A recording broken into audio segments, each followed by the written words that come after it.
Baik, Assalamualaikum warahmatullahi wabarakatuh. Waalaikumsalam warahmatullahi wabarakatuh. Alhamdulillahirrabbilalamin. Puji syukur kita panjatkan kehadirat Allah Subhanahu wa Ta'ala karena pada malam hari ini kita masih diberikan kesempatan untuk bersama-sama melakukan kombel. Alhamdulillah untuk kombel Pandrita kita ini sudah melakukan online 2 kali pekan lalu dengan malam ini. Malam ini kita akan mendengarkan dari Pak Mulyadi. Praktik baik dari beliau ini adalah bagaimana kita membuat presentase dari Kampah. Nah, itu. Jadi untuk menghargai waktu yang ada, kita persilahkan Pak Mulyadi untuk membawakan materinya. Dengan ini saya persilahkan. Silakan Pak Mul.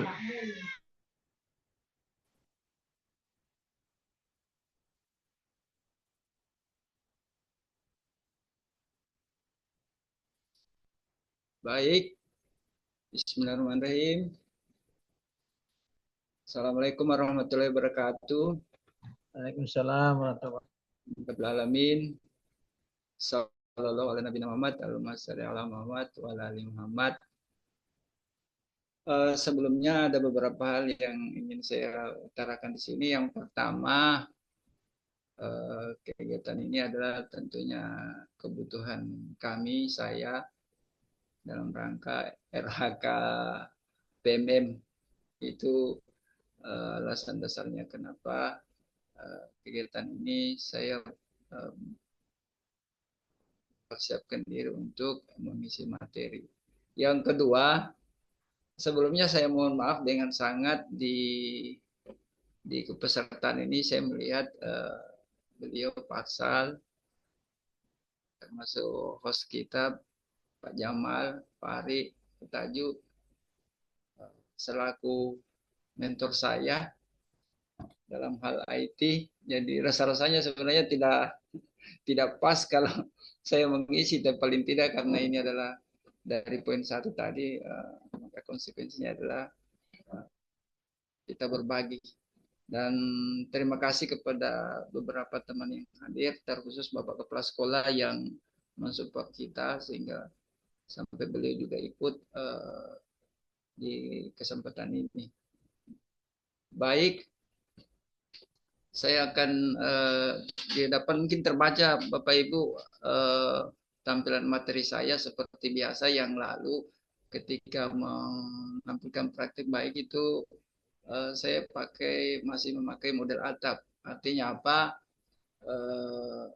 Inilah yang menjadi alasan mengapa apa Canva menjadi salah satu media untuk presentasi pembelajaran di kelas. Awalnya tentu ada beberapa tahap di sini ya. Tahapan awal, tantangan, aksi, dan perubahan. Terkait dengan di awal bahwa saya merasa kegiatan pembelajaran itu kan terkhusus ini di PKN, bahkan dulu di K13 itu tidak ada yang namanya nilai psikomotorik, yang ada hanya nilai kognitif. Artinya apa? Lebih penekanan pada pemahaman, penguasaan pengetahuan. Dan ternyata di penguasaan pemahaman pengetahuan itu kan tidak cukup sekedar kita berceramah dengan dinamika perkembangan pembelajaran berbasis IT. Kita menemukan aplikasi atau media-media pembelajaran, dan salah satunya adalah Canva ini. Nah, di sini di masalah yang saya temukan itu sebenarnya kalau di PPKN itu terkait dengan fokus, kemudian persoalan refleksi atau evaluasi dari kondisi siswa, sehingga saya merasa bahwa tahap kedua di tantangan itu perlu kita membuat materi yang menarik, relevan. Kemudian ada item membangun pemahaman yang kritis, kemudian penggunaan metode yang inovatif. Dan di Pancasila itu tentu kita juga mencoba mengkontekstualisasi nilai Pancasila. Ini sebenarnya sejauh yang saya rasakan bahwa kecenderungannya kami itu mengisahkan atau menceritakan tentang konsep maupun menyebut-nyebut tokoh. Nah, di sini ketika di aksi, masuk di fase aksi, media Canva inilah salah satu yang sangat cocok untuk menunjukkan konsep plus menunjukkan gambar. Jadi satu paket di situ untuk menguatkan pemahaman siswa. Jadi bisa dilihat mungkin di sini tampilan tidak asing, tampilan aplikasi Canva, terus kegiatan anak di kelas. Dari tampilan ini anak-anak terus terang ini yang sempat saya ambil gambar, ini ngakunya mereka adalah kolaborasi Canva dengan media lainnya. Dan ternyata dengan adanya presentasi yang berbasis IT bergambar dengan aplikasi ini, anak-anak saya lihat kecenderungannya tidak mesti kita minta perhatikan, mereka akan perhatikan. Dari sisi aksi yang kelihatan bahwa pemanfaatan media Canva ini terlihat gambar bahwa anak-anak kita terasa bahwa mereka mau melihat apa yang di depan. Ini gambar berikutnya. Dan perubahan yang terasa sebenarnya ada dua versi bagi siswa dan bagi kita guru. Dan saya selaku guru merasa bahwa kemudahan bagi saya untuk mempresentasikan materi. Kemudian yang terpenting bahwa antara konsep dengan visualisasi itu terhubung. Itulah kemudahannya dengan menggunakan Canva. Kemudian dari sisi siswa, mereka tentu pembelajarannya lebih interaktif, lebih fokus perhatian terhadap apa yang ada di depan mereka. Baik itu dari sisi tataran konsep, kenapa pembelajaran presentase dengan menggunakan aplikasi Canva. Selanjutnya di item berikutnya ada di sini saya mau perlihatkan bagaimana itu Canva. Canva ini tentunya tidak asing, ada dua sisi. Dari sisi guru sebenarnya pemanfaatan Canva ini sangat berarti bagi saya karena di Canva ini sebenarnya tidak sekedar materi presentasi, tapi pemanfaatan Canva ini bisa dalam banyak hal. Saking sejauh ini bahwa aplikasi Canva sangat bermanfaat besar bagi kami, terus saya untuk tidak sekedar presentasi, tapi membuat logo, membuat struktur, mengedit foto, dan seterusnya. Dan luar biasanya Canva ini mudah, tidak membutuhkan bawaan skill yang banyak untuk mencoba berkreasi di Canva. Di sini Canva sebenarnya platform yang beberapa keunggulan Canva itu adalah dia mudah untuk diakses. Dari sisi ketika kita mau masuk di Canva menggunakan Gmail, kemudian di Canva juga aset-asetnya, artinya apa, Canva itu punya fitur-fitur dan punya tools-tools yang sangat banyak Dan secara pribadi untuk menguasai Canva ini sebenarnya terlalu sedikit, tapi paling tidak untuk langkah-langkah menguasai Canva sebenarnya cukup sederhana. Yang prinsip yang bisa digunakan adalah ada di situ saya tampilkan tentang drag dan drop. Drag dan drop ini adalah salah satu mindset saya yang tertanam untuk belajar tentang Canva. Termasuk juga istilah klik. Jadi Canva itu di drag atau di drop atau di klik-klik itu insya Allah kita akan menemukan sesuatu yang awalnya kita tidak tahu, kita akan tahu bahwa oh begini fungsi daripada Canva. Dan mungkin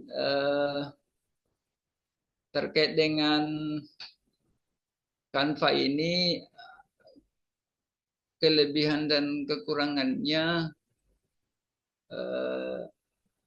dibandingkan dengan aplikasi lain, ternyata Canva ini keunggulannya sangat banyak karena dia menyediakan layanan yang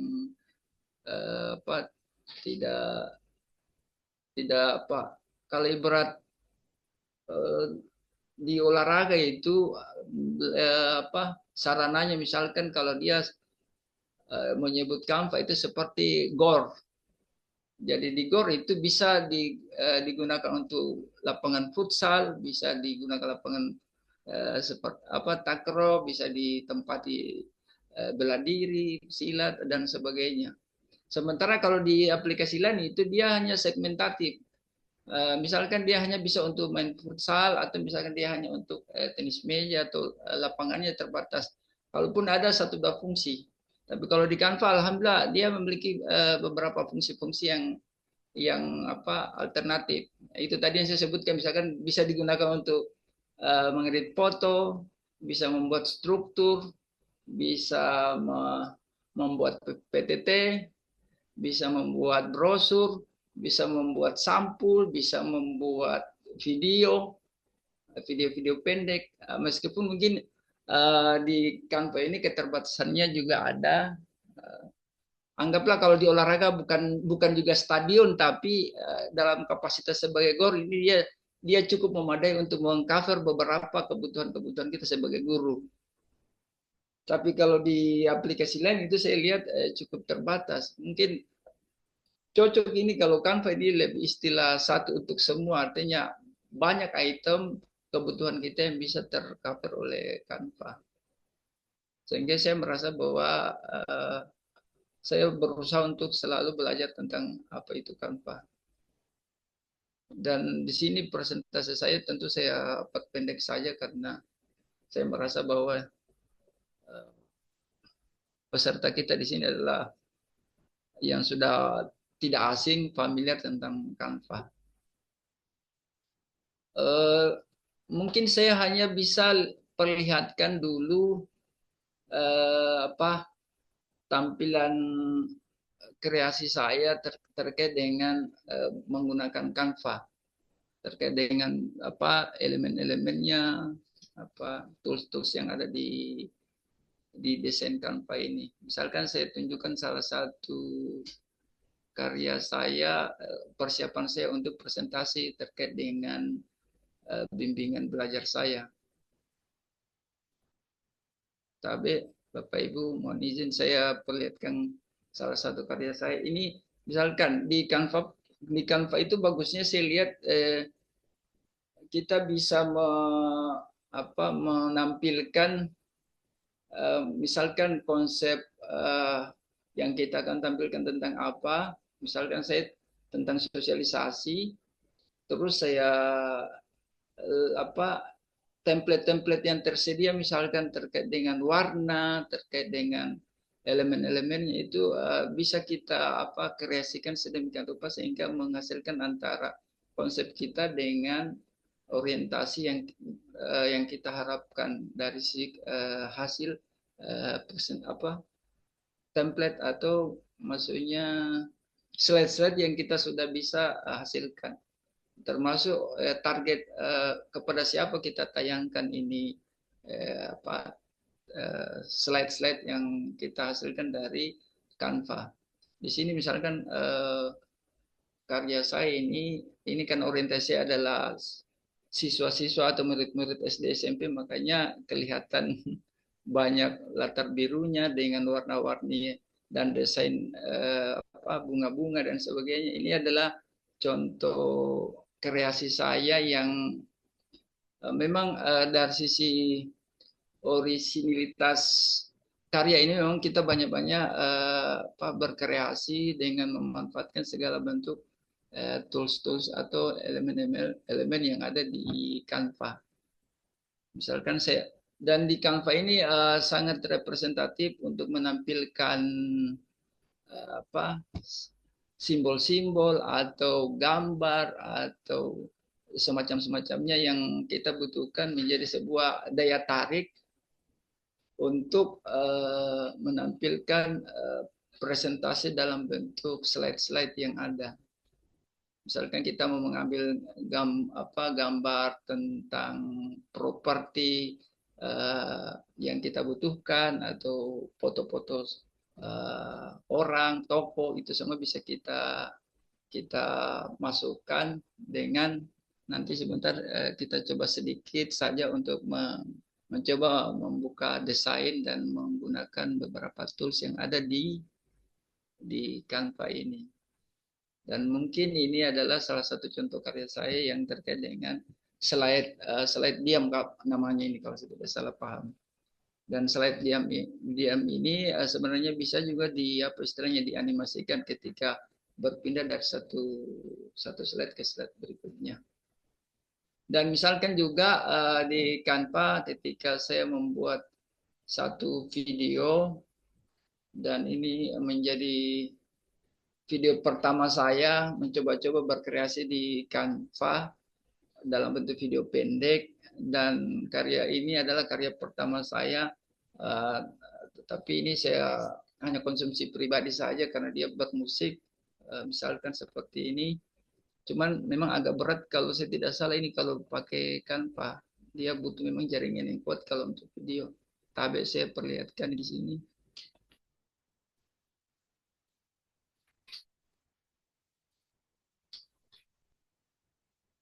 Bagaimana? Tapi terdengar suaranya? Terdengar. Oh, musiknya belum. Sepertinya udah saya hapus di dalam draft, tapi nanti kita akan belajar bagaimana caranya karena untuk menambahkan. Dan ternyata memang kalau di Canva ini Pak, saya coba cocokkan, mencoba-coba membuat dalam bentuk video memang benar yang dibilang Pak Ari, memang aplikasi yang agak relevan untuk lebih mudah ini memang Capcut ya. Nah, Capcut memang untuk segmentasi membuat video memang pas untuk di sana. Tetapi yang sejauh yang saya baru pelajari di sini adalah terkait dengan video yang ada di Canva. Dan alhamdulillah sebenarnya di Canva juga ini sebenarnya bisa, cuman butuh ekstra waktu untuk mencocokkan antara gambar, apalagi item-item elemen-elemen yang kita mau masukkan, kemudian juga suara. Ini semua saya lihat cukup berat, tetapi sebenarnya tetap bisa kita lakukan, cuman dengan waktu-waktu yang yang cukup membutuhkan waktu dibutuhkan, terus jaringan harus bagus sehingga pada saat dikerjakan itu bisa lancar. Mungkin begitu karena di sini saya lihat lambat bergerak karena terlalu banyak yang saya buka, ada sekitar berapa slide beberapa item Canva, akhirnya dia berat bergerak. Baik, saya akan tutup. Kemudian kita sedikit lagi untuk beralih ke membuat desain. Untuk membuat desain,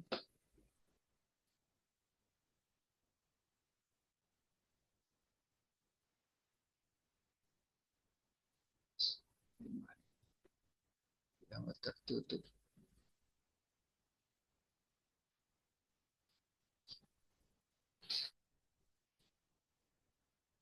untuk membuat desain kami coba buka dulu. Tabe terlihat Pak anunya tampilan membuka desain?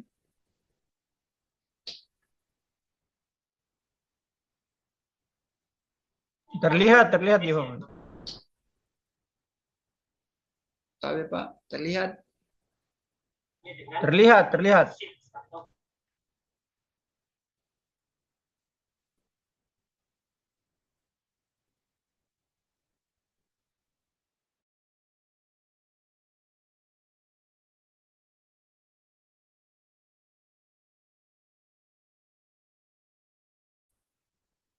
Ini tidak mau menutup layarku, ada tertutup dengan tampilan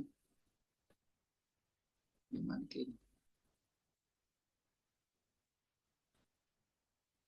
Ya. Di sini yang terlihat buat desain baru tuh, yang apa namanya? Desain di beranda. Satu lagi saya tutup sudah ini. muncul. Allah. Baik, saya coba untuk memberikan contoh desain dimulai dari template kosong ya Pak. Di sini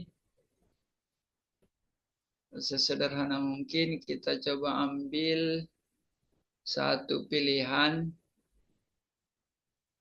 dalam bentuk template kosong, atau saya ganti template yang saya sudah buat ini dalam dengan template yang tersedia. Misalkan saya mau ambil tentang Pancasila itu sendiri.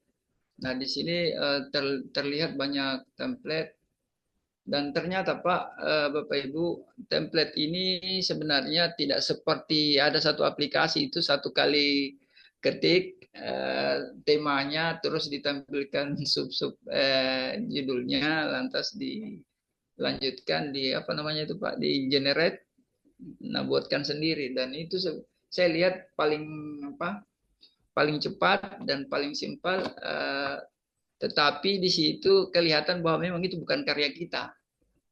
Kalau di Canva ini saya lihat ketika sebenarnya terus terang ini Canva ini saya lihat gaya belajar PPK itu lebih cenderung bukan saya yang buat. Pada dasarnya yang buat itu adalah anak-anak. Jadi saya suruh mereka buat diskusi kelompok, saya kasih judul, kemudian buatkan kita akan presentasi. Jadi mereka itu kecenderungannya biasa saya minta buat di Canva. Kenapa di Canva? Karena di Canva itu mereka sendiri yang mencoba mengkonsepsi materi yang saya kasih judul, kemudian mereka olah di Canva. Ketika mereka mengolah di Canva itu biasanya tentu kita sudah tahu bahwa mengolah di Canva itu adalah memanfaatkan segala bentuk properti atau elemen-elemen atau unggahan-unggahan atau audio yang ada di Canva, termasuk memanfaatkan animasinya. Dan betul-betul bahwa ketika mereka berkarya di Canva itu ketika mereka mencoba memahami konsep kemudian menerjemahkan dalam bentuk karya slide itu dan memasukkan unsur gambar itu ada apa istilahnya, memunculkan kreasi yang terus berjalan bagi mereka sehingga mereka mudah-mudahan sebenarnya paham tentang materinya plus tahu caranya mengkreasikan materi lewat bentuk gambar. Itulah kelebihannya kenapa saya selalu cenderung menggunakan Canva. Dan di samping misalkan mereka disuruh buat video atau bermain peran dalam bentuk apa di video, tetapi yang paling simpel dari sisi struktur materi, kemudian dari sisi pencontohan materi, mereka itu pas ketemu dapatnya di aplikasi Canva ini. Meskipun yang lain juga tidak menutup bahwa di aplikasi lain itu bagus, tapi di Canva ini ruang bagi mereka berkreasi itu betul-betul terasa bahwa oh ini karya mereka. Bahkan kalau saya lihat animo di kelas itu pada saat mereka berganti kelompok itu mereka cenderung mau memperhatikan bahwa seperti apa karyanya temannya menampilkan presentasi mereka. Itu bagus sekali ketika saya lihat mereka berpartisipasi dalam mempresentasikan karya mereka, yang apalagi dari Canva. Teknis membuat slide di Canva ini sebenarnya saya pikir tinggal pilihan anunya saja, pilihan template-nya. Tapi juga kalau kita pakai memulai dari awal, membuka Canva ini, ada pilihan-pilihan apa namanya ini Pak? Pilihan yang kita maksudkan dalam bentuk PPT, dalam bentuk video, dalam bentuk apa. Di sini kita bisa ketik, mencari membuat konten sesuai dengan kebutuhan kita. Nah, kebutuhan saya adalah kebutuhan misalkan PPT itu sendiri atau presentasi. Makanya saya coba sudah buat ini dalam bentuk materi PPT Pancasila. Nah, dan saya punya materi itu memang ada elemen Pancasila. Nah, di Pancasila ini di sini coba saya perlihatkan di awal di sini. Ini kelihatan memang sederhana. Karena saya ambil tadi dari dari template yang sudah ada yang tersedia. Biasanya di sini saya coba gabungkan ketika saya sudah di judul, saya bisa masukkan logo. Logo itu saya sudah ambil dari saya unggah dari file saya yang lewat WA atau apa, kemudian saya masukkan di sini di unggahan, terus saya klik muncullah di dalam PPT sini. Kemudian juga begitu juga ketika di materi seperti ini, materi-materinya biasa saya carikan di mana lagi itu, biasa di ChatGPT atau di Gemini. Itu kalau mencoba memasukkan konsepnya. Tapi kalau seputar elemennya, kreasi tampilan backgroundnya, elemen gambar-gambarnya, dan keindahannya itu memang sudah ada di sini di sudut samping ini.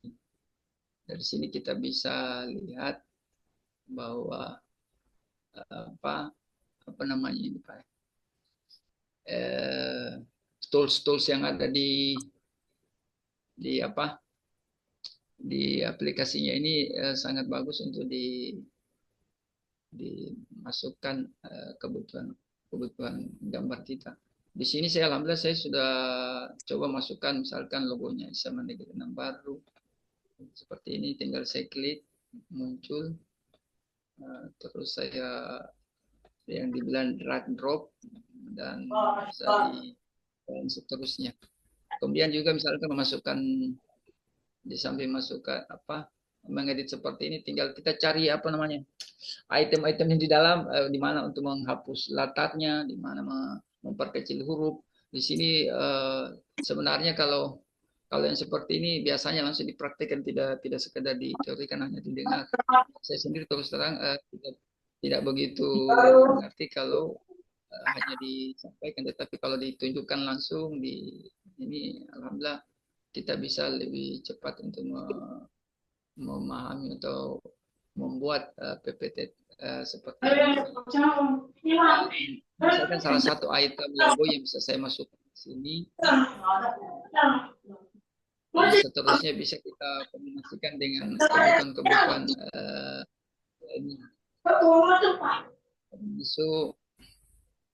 termasuk misalkan saya memasukkan suara, dan bagusnya ini di Canva saya lihat di sini ada elemen. Di elemen ini bisa dia tampilkan sedemikian rupa elemen apa saja. Kalau tidak dapat, nanti dia selalu diarahkan misalkan bentuk-bentuk huruf, warna-warna, pemandangan, atau bentuk-bentuk simbol-simbol, burung Garuda atau dan sebagainya, itu dia bisa tampilkan satu demi satu, dia tampilkan yang serupa. Tinggal kita klik-klik saja itu dia akan muncul. Inilah kelebihannya Canva sehingga betul-betul kita bisa berkreasi dari sisi gambar. Kemudian di sini juga tools yang ada di sini ada audio. Ini tentang saya coba-coba pakai aplikasi apa saya gunakan ini tools-tools yang ada seperti HeyGen ini suara apa istilahnya suara komputer kan namanya itu Pak. Nah, suaranya ini saya lihat tapi berbayar kalau sering digunakan. Jadi dia sudah minta di apa istilahnya apa? Pro ya Pak. Ya itu. Terus di mana lagi nih? Di audio ya audio terkait dengan suara-suara musik, suara burung, suara anu. Nah, ini bisa digunakan.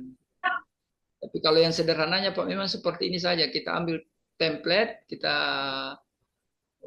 apa namanya ya? Kita masukkan template lewat desain tadi yang kita klik di awal. Lantas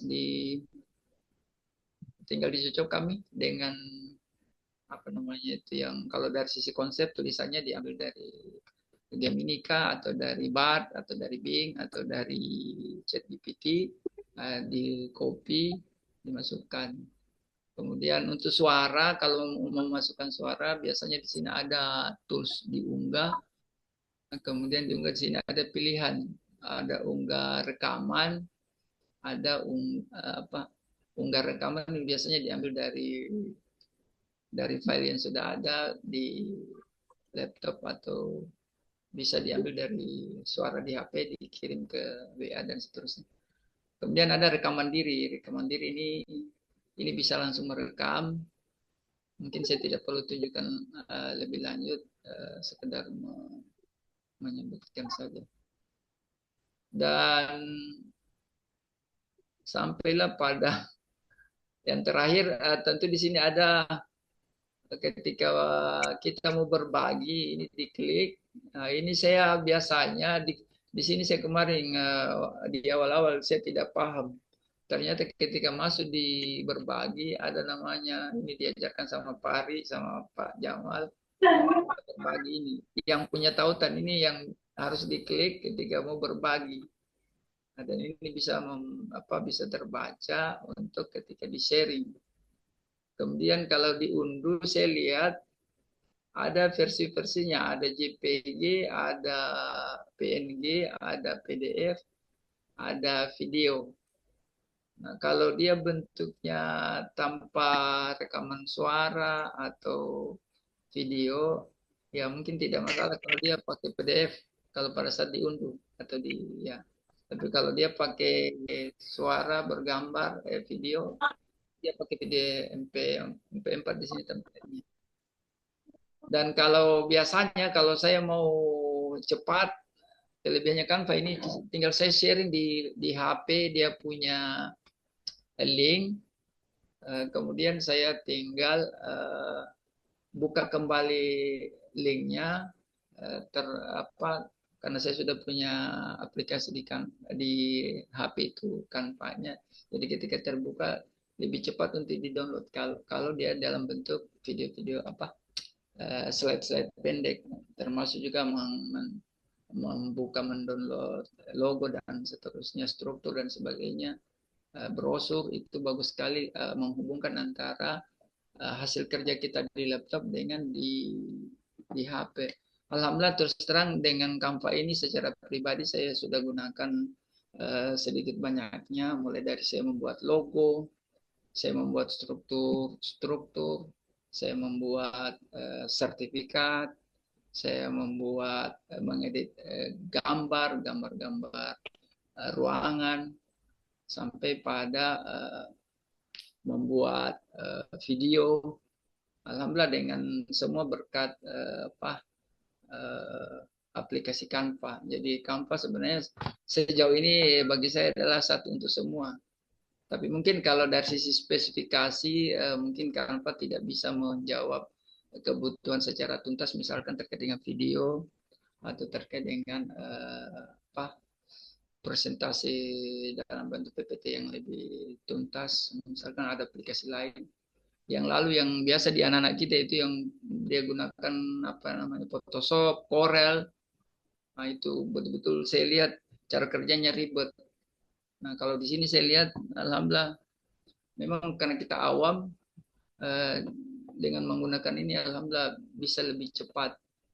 Seperti ini juga ada mengedit, memasukkan tanda tangan, merubah memasukkan stempel. Memang di kelebihan Canva ini adalah satu untuk semua. Jadi alhamdulillah kebutuhan-kebutuhan saya selama ini sudah terjawab dengan adanya Canva. Bahkan saya lihat di Canva ini kita bisa buat slide-slide yang berbasis QR code. Itu kelebihannya Canva dengan moto satu untuk semua. Tapi Bapak Ibu mohon maaf penjelasan saya yang tidak beraturan, tidak terstruktur. Saya sekedar menyinggung apa yang saya ingat untuk dibahasakan bahwa Canva itu adalah bentuk aplikasi yang saya butuhkan dalam proses media pembelajaran presentasi di mata pelajaran pendidikan Pancasila. Jadi kesimpulannya bahwa Canva bagi kami adalah kebutuhan dasar bagi saya selaku guru pendidikan Pancasila dan bagi siswa adalah dalam memaksimalkan presentasi mereka terkait dengan materi pelajaran pendidikan Pancasila. Jadi sekali lagi mohon maaf atas segala bentuk keterbatasan saya memberikan gambaran atau penjelasan seputar Canva. Saya kira demikian, lebih dan kurangnya mohon maaf Pak Arsal, Pak Ari, Pak Jamal, dan teman-teman lainnya, Bapak Ibu, atas keterbatasan saya untuk memberikan penjelasan. Tapi prinsipnya bahwa belajar Canva ini adalah selalu ada pembaharuan juga saya lihat. Dengan begitu saya terus berusaha belajar untuk memenuhi kesiapan memanfaatkan media pembelajaran. Terkhusus di kesempatan ini adalah Canva. Syukran, terima kasih atas kebersamaan kita terkait dengan Canva yang saya tampilkan. Mohon maaf. Assalamualaikum warahmatullahi wabarakatuh. Waalaikumsalam warahmatullahi wabarakatuh. Oke, terima kasih Pak Mul atas pemaparannya. Luar biasa sekali, ini ternyata sudah selangkah lebih maju karena sudah berkolaborasi dengan siswa. Itu belum pernah malah saya lakukan itu Pak Mul, masih konsumsi pribadi. Luar biasa. Jadi kalau ada yang mau bertanya Bapak Ibu silakan, kita masih ada waktu 5 menit ini 20 atau ya kita sampai jam 9 saja Pak Muldi. Iya siap, lebih cepat ya. Lebih baik. Di link sudah ada saya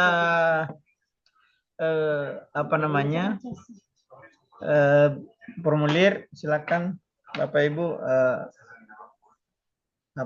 kalau misalnya ada yang untuk mengetik itu di formulir ini sudah langsung. Kalau ada kesalahan email itu akan tidak masuk di emailnya. Satu kata saja itu sudah tidak bisa masuk. Jadi tolong diperbaiki emailnya. Oke, baik Bapak Ibu, kalau tidak ada pertanyaan kita tutup saja dulu sampai di sini. Ya. Karena ini juga lagi main bola Pak Mulinian. Iya betul sekali. Itu. Bagi yang ya oke, terima kasih banyak Pak Mulyadi, kita ucapkan terima kasih luar biasa Pak Mul pertemuan hari ini. Mungkin teman-teman yang terinspirasi untuk melakukannya bisa bertanya langsung ke Pak Mul di sekolah. Saya juga nanti mau bertanya langsung sama Pak Mul ini terkait kolaborasinya dengan siswa tadi itu. Sekali lagi terima kasih Bapak Ibu sekalian. Mohon maaf bila ada kekurangan. Bila kita berdaya, kita tutup kegiatan kita. Assalamualaikum warahmatullahi wabarakatuh. Sampai berjumpa kembali di kegiatan Kombel berikutnya. Waalaikumsalam. Doanya Pak Mul, luar biasa. Waalaikumsalam warahmatullahi wabarakatuh. Terima kasih Bu Rabia. Oh, itu tadi Pak Kahar Kasih itu lagi sudah ganti oli, sudah kampas rem, lanjut lagi ke Makassar. Hati-hati di jalan Pak Kahar ya. Semoga kasihan